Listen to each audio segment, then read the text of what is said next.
The world today is broken. Business, financial, and political leaders have led us into despair, and the selective pop culture style news that floods our mainstream media have done nothing but fuel anger and confusion among the American population and the population of the world. Fortunately, there is a logical solution to fix many of the ills that plague us all today. But one of the hardest things for a culture to do is step back and realize that a major shift needs to occur in order for the future of their children to be secure. The solution is simple, but it is not easy.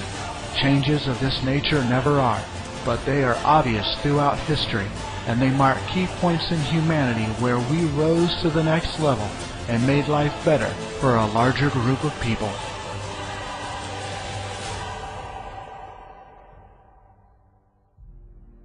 History can be broken into levels of development. Level 1 showcased the nomadic and cave-based humans, capable of only sustaining themselves, their mate, and their children. Level 2 showcased the hunter-gatherer humans, capable of sustaining their group. Level 3 showcased the agricultural humans, capable of sustaining their towns. Level 4 showcased the industrial human, capable of sustaining large cities, their nation, and nations in desperate need. And now we are at the doorstep of Level 5, the technology human, capable of sustaining the world and the entire human population at a high standard of living. As each new level was reached, a change in the economic system needed to occur in order to be the most efficient for the new paradigm. What needs to change now is the system of economics that governs the technological age. What's needed is the proper resource utilization of the entire planet for the benefit of the entire human race, and not just a portion of it.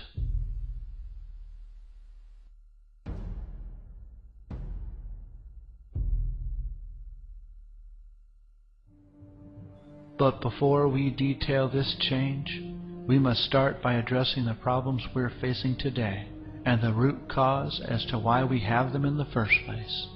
Only by understanding our problems and how they came about can we begin to develop a solution. We have inflation, ever-increasing taxes, significant unemployment, political corruption, energy concerns, financial instability, crime, environmental issues, and so much more. It is obvious why the world is so stressed and humanity suffers as it does. Now, more than ever, is the time for humanity to stand up and do something about it.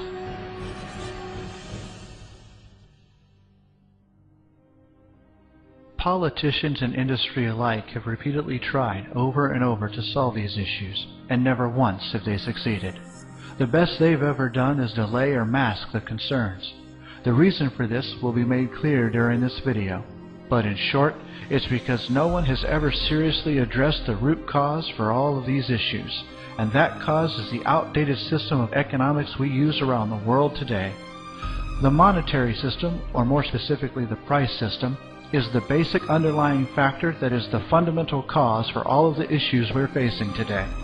By definition, a price system is any economic system that affects its distribution of goods and services with prices based on commodity evaluation and uses any form of money or debt tokens. Do not confuse this with capitalism, the free market, or any other term an economist would use.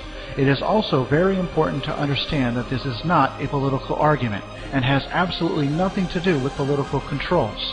Every nation on this planet, no matter their political ideology, be it a democracy, monarchy, socialism, communism, or whatever, operates using the same underlying economic system. They all employ this system for the exchange of goods and services throughout the world. It is the one major common link between everyone, which is also why it is the fundamental cause for so many problems we see in the world today. And here's why.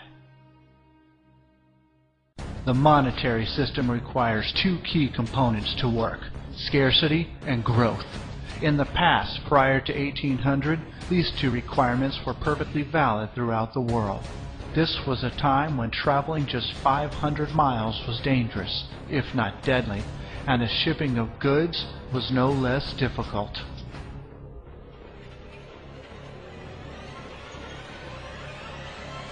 Scarcity is very important in this system because it serves the purpose of establishing value, price. Think back to Economics 101, supply and demand. The less the supply, the more scarce it is. Therefore, the price is higher. The more the supply, the less value it has, so the price is lower. Prior to 1800, there really was true scarcity as a natural phenomenon, and since modern civilization was still rather young, there was plenty of room for growth, so both requirements were satisfied. Today, however, these two requirements are gone, and the monetary system is in serious trouble and under great stress. Just look at all the financial industry problems that have destroyed lives in the past few years alone. They are impossible to ignore. Scarcity has been eliminated by the advent of technology, and with the absence of scarcity, there is simply less growth. We have reached a point where we can produce more of everything than we can consume, and the only true expansion left is into the stars, which itself is severely restricted by cost. In the monetary system, money, or debt, is the lifeblood of the system, and therefore it is necessary to continuously create new debt to validate the existing debt. So our financial manipulators are always seeking new ways to justify the creation of additional debt. They are willfully blind or blatantly ignorant of the root concerns. Just look at how in debt our society is right now as compared to just 50 years ago.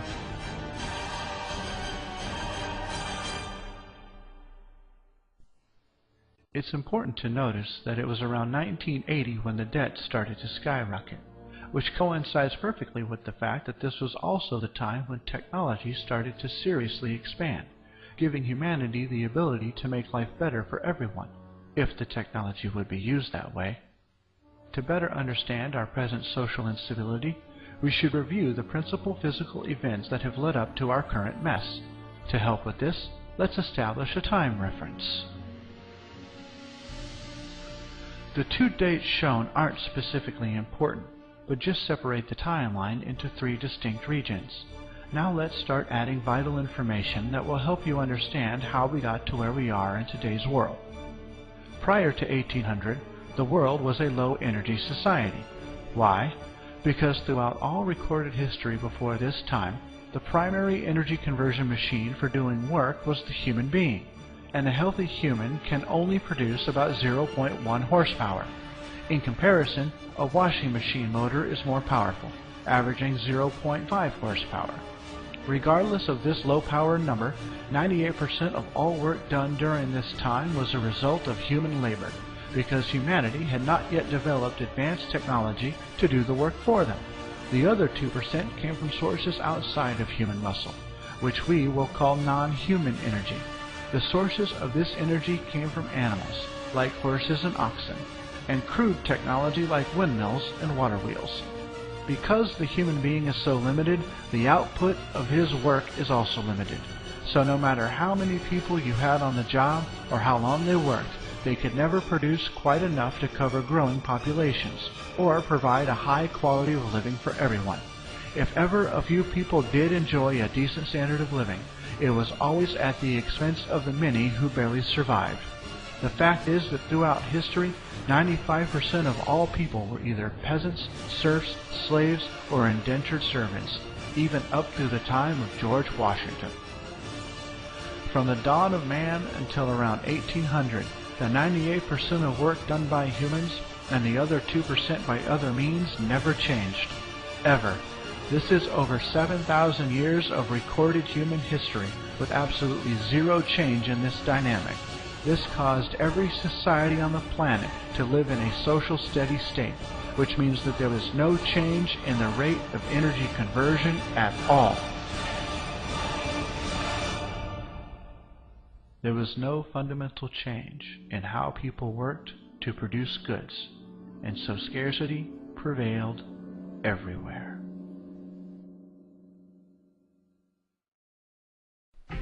Now, just prior to the year 1800, a very significant event occurred. In 1782, James Watt developed the first steam engine. This invention was the beginning of an entirely new way to do work.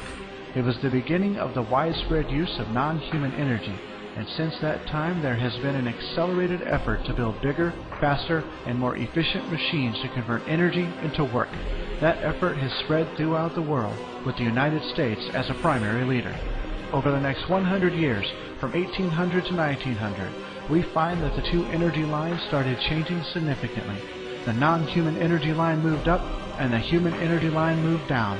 In America, studies were done in the 1920s to see what social impact this change was having. Data was gathered on every basic industry in North America, charting the growth of production, the rates of energy conversion, declining man-hours, and the overall effects on employment. It was predicted that if the trends continued at the same rate, the lines would cross and look like this.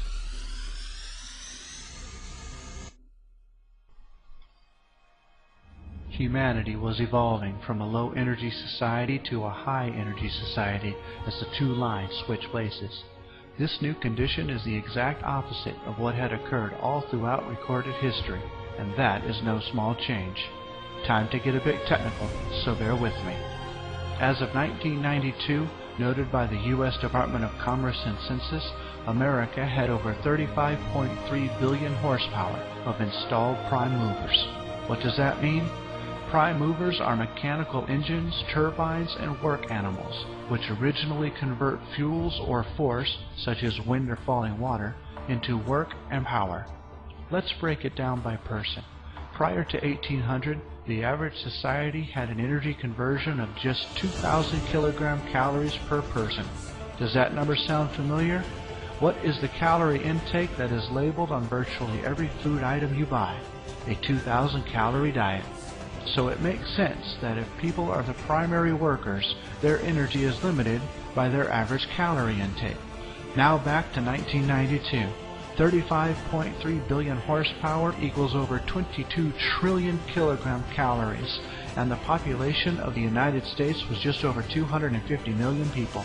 So in 1992, America was converting more than 89,000 kilogram calories per person of just non-human energy. That is over 44 times larger, a gain of over 4,000% as compared to the average society prior to 1800. This was a significant source of American growth and prosperity. We were the first and only country that was able to produce more than it could consume. Fast forward to today and consider these implications in our globally connected world. So what does the monetary system have to do with all this? The monetary system has started to falter over the past 90 years because the conditions of life on this planet have drastically changed. The two major requirements of the monetary system to survive, scarcity and growth, no longer truly exist. The globe has stabilized as far as growth is concerned, and scarcity has been eradicated by technology. As a result, we've experienced serious economic problems, and any solution that has ever been tried has served only as a patchwork solution of bubblegum in a cracking dam that is destined to break. No solution ever addresses the fundamental problem, because to do so would require a fundamental shift in our economic structure, and the people who have benefited the most from this system refuse to change the game. The surveys done in the 1920s covered every manufacturing industry, which were then plotted on charts. This chart is a summary of all those findings averaged together. The first line reflects physical production. From 1830 to 1900, production was low and growth was slow. Then we moved into a period of rapid growth. This was due to advances in technology and machinery, and a greater use of non-human energy. From 1900 to about 1930, there was a spectacular exponential growth in physical production, at about 7% per year, compounded each year. However, this could not last forever, and a leveling off occurred. Now let's add another curve to show what was happening to the man-hours per unit. This represents one person working 1 hour, regardless of their task. Notice in the early 1800s that man-hours were high. but then dropped as industry developed. This was inevitable, because it was cheaper to use technology versus people. A kilowatt-hour will do the work of 26 man-hours, but at a far less cost. The monetary system encourages businesses to replace costly manpower with cheaper and more productive technology in order to maximize profit. Now, from the 1980s onward, we have a unique situation that has never been present throughout the history of mankind. High production with far less human work needed. This would be great for everyone were it not for the interference of the monetary system, because labor is a major commodity that is bought and sold in the marketplace. Time for a third curve, which shows you what happens to labor and consequently what happens to purchasing power. This third curve represents total man-hours, the sum total of all time put in on the job in manufacturing by all people. As you can see, from 1830 to the turn of the century, total man-hours was low and the growth was slow. It followed the growth of production very closely, as they are directly related. Then it also grew along with production, but it didn't level off like production did. It reached a peak and then turned downward. This is an event that occurs in every industry. Total man-hours rises to an all-time high and thereafter declines. It is an event that occurs only once in any given industry.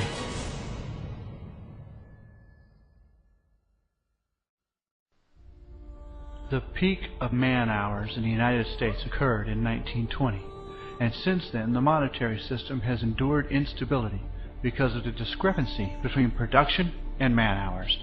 The ever-widening gap between production and man-hours indicates that the easier it is for us to produce more, the harder it becomes to distribute. The reason for this anomaly is that there is a close relationship between total man-hours worked and purchasing power. Most of us receive our income from time on the job in the form of wages or salaries, and declining man-hours usually means declining purchasing power. Isn't it ironic that as we increase our ability to produce, we suffer a diminishing ability to consume? This is what happens in the monetary system. The basic problem today is not balancing the budget, but balancing our newfound global resource management capability with global consumption. The rules of the monetary system prevent us from doing just that. Distribution is carried on by a series of exchanges based on scarcity values that no longer truly exist, and money is used to make these exchanges. Money is a species of debt, and we try to balance production with consumption by creating even more debt. This does not work. The reason is because there is little relationship between the creation of debt and anything in the real physical world. Debt nor money is a real resource we need to live. It's a contrived human creation that is no longer valid in today's advancing world. The man-hour curve is a physical phenomenon, whereas the growth of debt is an abstraction. Let's look at the growth of debt and you will see the difference.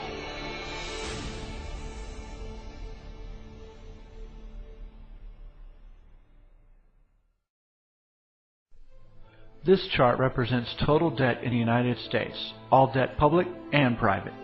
From 1860 to the end of World War I, debt was low and growth was slow. Then, after the armistice in 1918, debt moved up rapidly. This was a period called the Roaring Twenties. The reason for this increase in debt was because technology had caught up with us. During the war, we installed more technology to replace the workers that were off fighting the war. Purchasing power dropped, and we could produce more than we could readily sell. Therefore, during this decade, the institution known as installment buying, or buying on credit, came into existence. So even if you could not afford something, you were encouraged to buy it anyway and pay for it out of next month's or next year's income. This meant an increase in debt, but by 1929, something had happened. We had overextended that credit, and the gambling institution known as Wall Street collapsed. With the crash of the stock market, we plunged into the Depression, which took 4 years to reach the bottom in 1933.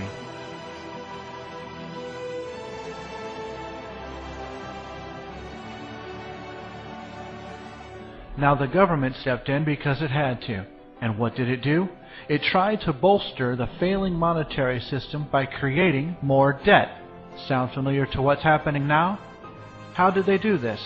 They began the practice of spending more money than they took in taxes, which is called deficit spending. During the Roosevelt administration, they tried to bolster the economy by giving purchasing power to unemployed people by means of welfare, and failing businesses were also put on welfare, which is called subsidies. One could say that the monetary system went in a hock in 1933, and the federal government has been on a deficit spending binge ever since.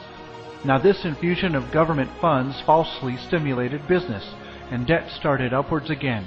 Now at this point, 1941, something else happened. There was another reprieve for the failing system called World War II. That provided a reason to put all the unemployed people back on the job or into the armed forces. We ran the factories wide open, turned out a tremendous amount of goods, shipped them overseas, and blew them up. And although it was necessary to protect the world from the likes of Hitler, the war did not solve any of our domestic problems. And as you can see, debt has skyrocketed ever since. In spite of the hardships of the Depression and the heartbreaks of the war, the monetary system did not come to a complete stop. We have stumbled and bumbled along in one way or another. And why is that? We have kept the failing system from complete collapse by various and devious ways. We have maintained scarcity artificially. Back during the Depression, when there were so many people without jobs and their families were hungry, we had tremendous surpluses of food stored around the country. Was it given to the people? No, because it's not profitable to give away food, even to the starving population. Back in the early 30s, we began the practice of destroying crops or killing off livestock in order to validate the monetary system. We're still doing this today, but more covertly. Since 1933, the government has spent billions of dollars paying farmers not to grow, and they have also tried to curtail the production of corn and wheat for human consumption, most notably on the recent alternative fuel ethanol project, which is a waste of food and not a good alternative fuel to begin with. In the monetary system, when food becomes too plentiful, we limit it. This is to sustain price or value, to keep the system going. And if people happen to be hungry, then it seems to be of little importance to the people making the decisions on how the monetary system works. Industry uses different tactics. They operate on a low load factor, meaning they only run 1 or 2 shifts or shut down completely, even though they have the capability to run 24/7, 365 to produce necessary products. Then there's the more wasteful practice of turning out shoddy merchandise. These inferior products that break down or wear out in short periods of time are created to ensure high turnover. If a company could make something that lasted 100 years, and we do have the materials and technology to do that, they wouldn't do it, because how would they sell the next version? To make more profit. Just look at all the recalls of late on various products like toys, cribs, food, cars, appliances, and more. Destroying all those faulty products ensures scarcity. There are hundreds of thousands of junky products turned out every week in order to assure a high turnover for a fast profit. This is the way the system works.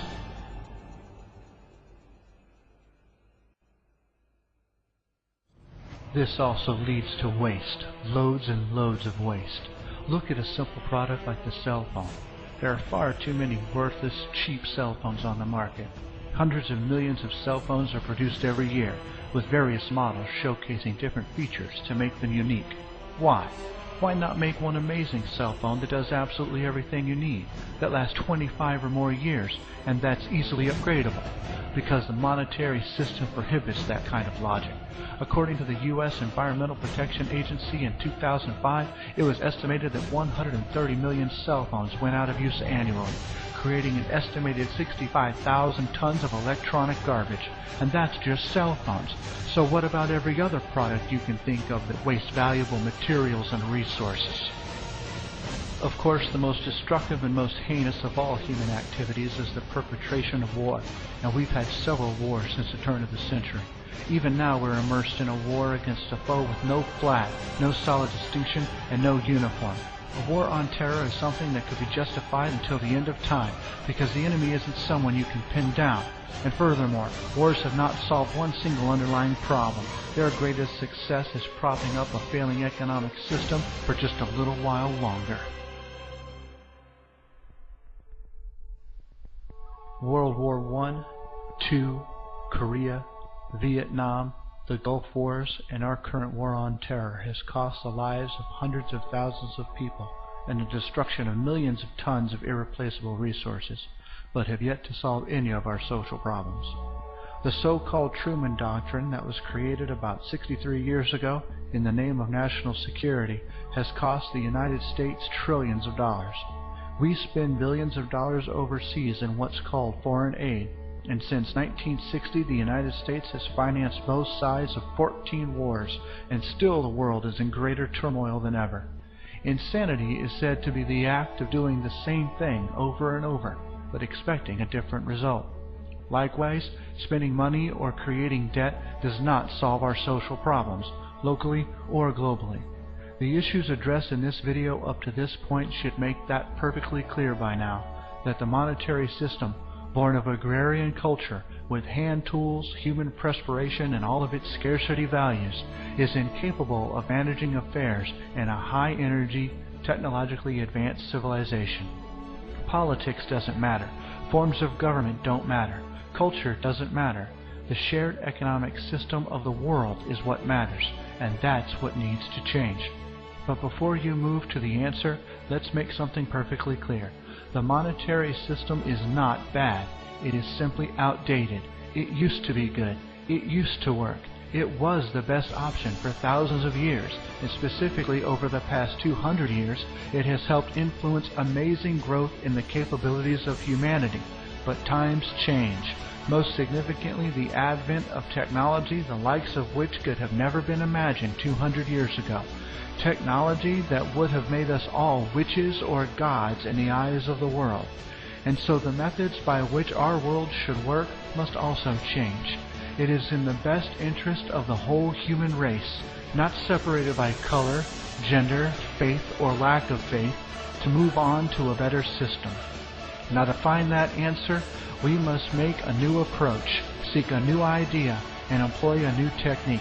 The solution is a social system that is based on a scientific method that eradicates the monetary system in favor of a system that allows for the global resource management of the entire Earth.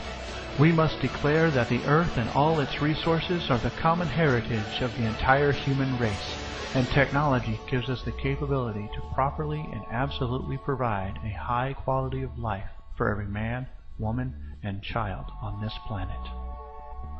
The solution is undeniably designed to benefit everyone on the planet, giving everyone the utmost freedoms of expression, thought, speech, and most importantly, life.